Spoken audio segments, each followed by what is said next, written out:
મનોબળ તોડો, ટોર્ચર કરો, પરિવારને ટોર્ચર કરો, એટલે આ કાયમનું ચાલતું આવતું આ ભાજપ સરકારની રીત છે. પેલા સામ દામ દંડ ભેદ નીતિ બધું જ અપનાવે છે આ લોકો. પેલા લોભામણી લાલચો આપે, એમાંના સેટ થાય, ડરાવે ધમકાવે, એમાંના સેટ થાય તો છેલ્લે આ રીતના ખોટા કેસો કરવામાં આવે છે.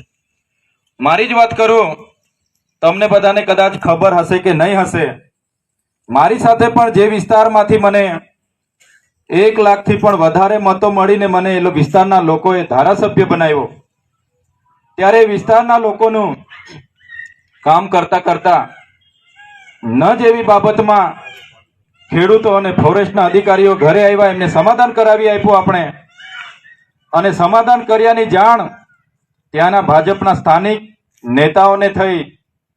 ફોરેસ્ટરોને પોલીસો પર દબાણો લાવીને ખોટા કેસ કરીને, તમે તો બધા જાણો છો, એક ધારાસભ્યને પકડવા માટે આખી ફોજ લઈને આવ્યા, 45-47 ગાડીઓ, પોલીસ.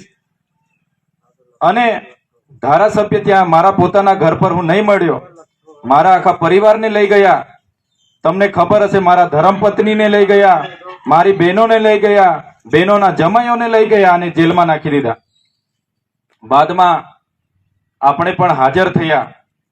હાજર થયા બાદ કોર્ટમાં કેસ ચાલ્યો, અને કોર્ટમાં જ્યારે જજે કીધું કે ભાઈ એટલા પોલીસ પર એવિડન્સ નથી, તો ચૈતરભાઈને અમારે કઈ રીતના જેલમાં રાખવાના, આખા પરિવારને અમને જેલમાંથી જામીન મળ્યા.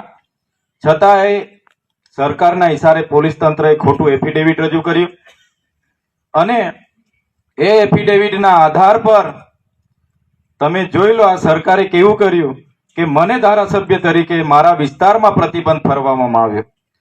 જે વિસ્તારમાંથી 1 લાખથી પણ વધારે મતોથી હું ધારાસભ્ય બન્યો, કેસમાં કઈ પુરાવા નહીં મળ્યા, કોઈ કેસ એવો બન્યો નથી, કોઈ બનાવ એવો નથી બન્યો, છતાંય નર્મદા જિલ્લામાં ધારાસભ્ય તરીકે મને ઇતિહાસમાં પહેલી વાર એવું બન્યું હશે કે મને મારા જિલ્લામાં જવા માટે પ્રતિબંધ કરવામાં આવ્યો. સાથે સાથે હું લોકસભાનો ઇન્ડિયા ગઠબંધનનો ઉમેદવાર જાહેર થયો, તો આ લોકોએ બીજી શરત એવી મૂકી આપી કે ભરૂચમાં પણ ચૈતર વસાવાએ રહેવાનું નહીં. તેમ છતાં તમારા બધાના આશીર્વાદથી, ઇન્ડિયા ગઠબંધનના મહેનતથી ભરૂચ લોકસભા આપણે જીતતા રહી ગયા. જે લોકો 5 લાખની લીડની વાત કરતા હતા, એ લોકોને માત્ર 85,000થી જીતવા દીધા. આપણી બહુ મોટી તાકાત છે.